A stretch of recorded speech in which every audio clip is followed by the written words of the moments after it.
छठी शताब्दी ईसा पूर्व भारतीय उपमहाद्वीप के इतिहास में एक युगांतरकारी परिवर्तन का काल था, जब वैदिक काल की पुरानी जनजातीय संरचनाओं ने महाजनपद युग के लिए मार्ग प्रशस्त किया। उपजाऊ भारत गंगा के मैदानों में 16 महान राज्यों का उदय हुआ, जिसने भारत के द्वितीय शहरीकरण का संकेत दिया।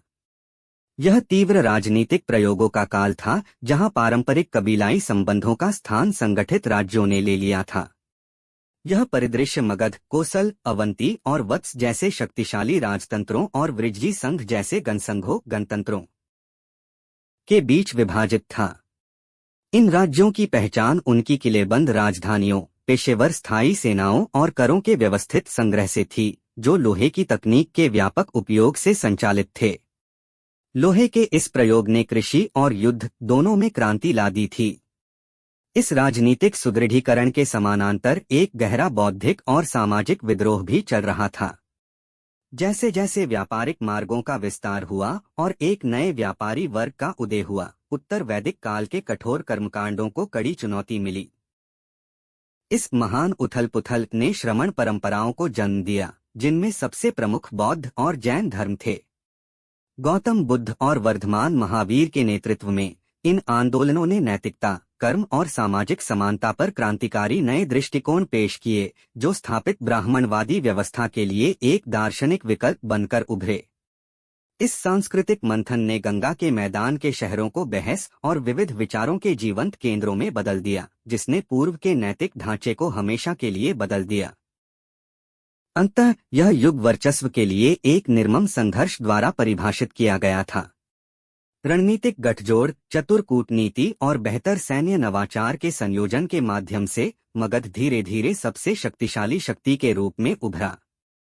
इसके उत्थान को अद्वितीय भौगोलिक लाभों, राजगृह की प्राकृतिक पहाड़ी सुरक्षा और पाटलिपुत्र में नदियों के नियंत्रण तथा छोटा नागपुर पठार की समृद्ध लौह खदानों से मजबूती मिली।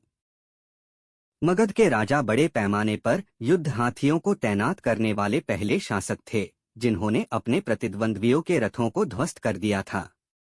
चौथी शताब्दी ईसा पूर्व के अंत तक मगध ने अपने सभी प्रतिस्पर्धियों को सफलतापूर्वक अपने भीतर समाहित कर लिया था।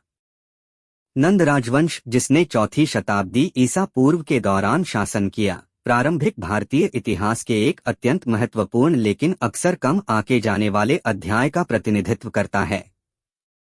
उपजाऊ गंगा के मैदानों में स्थित मगध साम्राज्य से उभरकर नंदों ने मौर्य साम्राज्य के उदय से पहले प्राचीन भारत के सबसे शक्तिशाली और केंद्रीकृत राज्यों में से एक का निर्माण किया। उनका शासन उपमहाद्वीप पर राजनीतिक संगठन, प्रशासन और शाही शक्ति के पैमाने में एक महत्वपूर्ण बदलाव का प्रतीक था। इस राजवंश की स्थापना महापद्म नंद ने की थी, जिन्हें विभिन्न ऐतिहासिक परंपराओं में एक ऐसे शासक के रूप में याद किया जाता है जिन्होंने स्थापित क्षत्रिय शाही वंशों से अलग हटकर अपनी पहचान बनाई। पौराणिक ग्रंथों और बाद के वृत्तांतों सहित प्राचीन स्रोत उन्हें असाधारण महत्वाकांक्षा वाले नेता के रूप में चित्रित करते हैं, जिन्होंने प्रतिद्वंद्वी राज्यों को हराकर मगध के अधिकार का विस्तार किया। महापद्म नंद के नेतृत्व में मगध एक प्रभुत्वशाली साम्राज्यवादी शक्ति में बदल गया, जिसने उत्तरी भारत के बड़े हिस्सों में अपना प्रभाव फैलाया। इस विस्तार ने भारतीय राजनीतिक इतिहास में बड़े, भौगोलिक रूप से एकीकृत राज्यों की अवधारणा की आधारशिला रखी।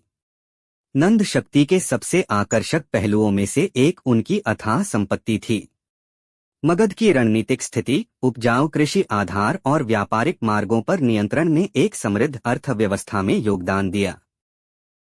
ऐतिहासिक अभिलेखों में अक्सर नंदों का वर्णन विशाल खजाने के मालिक के रूप में किया गया है, जिसने उन्हें एक बड़ी स्थायी सेना बनाए रखने की अनुमति दी। ग्रीक स्रोत, जो सिकंदर महान के उत्तर पश्चिमी भारत के अभियानों के बाद लिखे गए थे, एक ऐसी सेना की बात करते हैं जिसमें लाखों पैदल सैनिक, हजारों घुड़सवार, रथ और युद्ध हाथी शामिल थे। हालांकि सटीक संख्या पर बहस हो सकती है, लेकिन ये वृत्तांत नंदों को एक असाधारण शक्तिशाली सैन्य राज्य के रूप में देखने के नजरिए को दर्शाते हैं। अपनी ताकत के बावजूद नंद शासकों की हर जगह प्रशंसा नहीं की जाती थी। बाद की साहित्यिक परंपराएं अक्सर उन्हें कठोर और अलोकप्रिय बताती हैं, विशेष रूप से भारी कराधान और कठोर केंद्रीय नियंत्रण के कारण। हालांकि इस तरह के चित्रण राजनीतिक पूर्वाग्रहों से प्रभावित हो सकते हैं, लेकिन वे साम्राज्य के भीतर अंतर्निहित तनावों का संकेत देते हैं। ये आंतरिक कमजोरियां अंतिम शासक धनानंद के शासनकाल के दौरान अधिक स्पष्ट हो गईं। नंद राजवंश का पतन 321 ईसा पूर्व में हुआ, जब रणनीतिकार चाणक्य कौटिल्य की सहायता से चंद्रगुप्त मौर्य ने धनानंद का तख्तापलट कर दिया।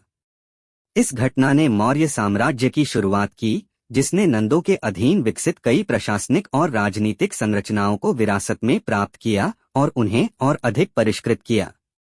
हालांकि उनका शासन अपेक्षाकृत संक्षिप्त था, लेकिन नंद राजवंश ने प्राचीन भारत में प्रारंभिक शाही शासन, आर्थिक संगठन और राज्य कौशल को आकार देने में एक बुनियादी भूमिका निभाई।